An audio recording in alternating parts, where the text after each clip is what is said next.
বন্ধুরা, শুভেচ্ছা সবাইকে। সবাইকে স্বাগত জানাই আমার রাজহাঁসের খামারে। বন্ধুরা, মাত্র 4টি রাজহাঁস দিয়ে আমার খামারের যাত্রা শুরু। আজ আমার খামারে রাজহাঁসের সংখ্যা 60টি। 4টি থেকে কিভাবে 60টি রাজহাঁস হলো সেই গল্প শোনাবো ধীরে ধীরে। বন্ধুরা, আমার এই চ্যানেলটাকে সাবস্ক্রাইব করে যুক্ত থাকুন, সবটাই জানতে পারবেন। 4টি থেকে 60টি রাজহাঁসে পৌঁছাতে আমাকে পাড়ি দিতে হয়েছে মাত্র 3 বছর। এত অল্প সময়ে কিভাবে খামার এখানে এসে পৌঁছালো সে এক বিরাট ইতিহাস। বন্ধুরা, লেগে থাকলে সবই সম্ভব। সবকিছু ঠিক থাকলে আগামী বছর আমার খামারে রাজহাঁসের সংখ্যা দাঁড়াবে 100-র উপরে। নানান প্রতিকূলতা পেরিয়ে আমার ছোট্ট শখ আজ খামার হিসাবে বাস্তবে রূপ নিচ্ছে। বন্ধুরা, আপনারা নিশ্চয়ই জানেন, রাজহাঁস অন্য হাঁসের চেয়ে আকারে অনেকটাই বড়, আর বড় সাইজের হওয়ায় খাবার খরচও বেশি এমনটাই ধারণা সবার। কিন্তু বাস্তবে তা সত্যি নয়। আপনার যদি ছোট একটা জলাশয় থাকে আর ঘাস সমৃদ্ধ একটু চারণভূমি থাকে তবে রাজহাঁস পালন করা খুবই সহজ। বন্ধুরা, আমি খাকি ক্যাম্বেল জাতের হাঁসও পালন করে দেখেছি। খাকি ক্যাম্বেল হাঁসের চাইতে রাজহাঁস পালন খুবই সহজ। অনেকেই এখন আবদ্ধ জায়গায় রাজহাঁস পালন করে সফল হচ্ছে। বন্ধুরা, রাজহাঁস 80 ভাগ ঘাস খায় আর দানাদার খাবার খায় 20 ভাগ।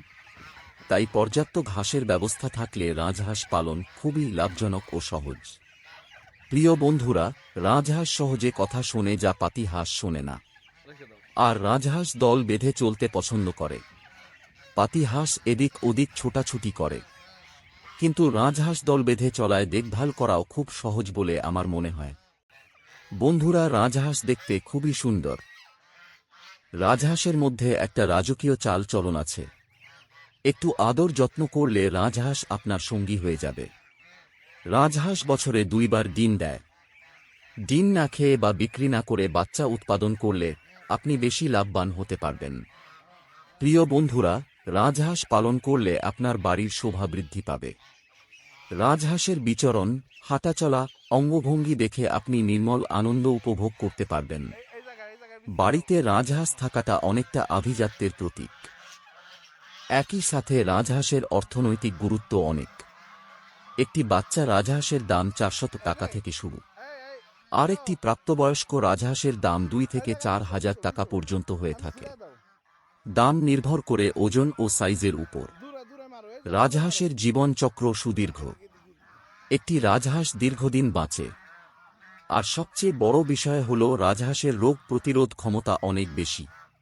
অন্য হাঁস বা মুরগি অসুস্থ হলে আপনাকে সময় দেবে না, কিন্তু রাজহাঁস অসুস্থ হলে আপনি বিক্রি করার বা জবাই করে খাওয়ার জন্য যথেষ্ট সময় ও সুযোগ পাবেন। তাই সব দিক বিবেচনায় আমার কাছে রাজহাঁস পালন সব দিক থেকেই গুরুত্ব বহন করে।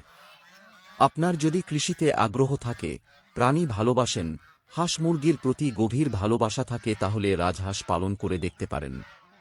অল্প দিয়ে শুরু করেন। একসাথে বেশি না নিয়ে অল্প দিয়ে শুরু করে আস্তে আস্তে খামারের পরিধি বৃদ্ধি করেন। তাতে আপনার অভিজ্ঞতা যেমন বাড়বে তেমনি ঝুঁকিও কমবে। আজ তাহলে এটুকুই। আগামী পর্বে থাকবে শুরুটা কিভাবে।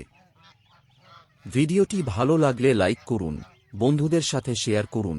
চ্যানেলটি সাবস্ক্রাইব না করে থাকলে সাবস্ক্রাইব করুন এবং বেল বাটন টিপে রাখুন যাতে আমার পরবর্তী ভিডিওটি আপনার কাছে দ্রুত পৌঁছে যায়। ভালো থাকবে, প্রাণীর প্রতি সদয় থাকবেন। ভিডিওটি দেখার জন্য ধন্যবাদ।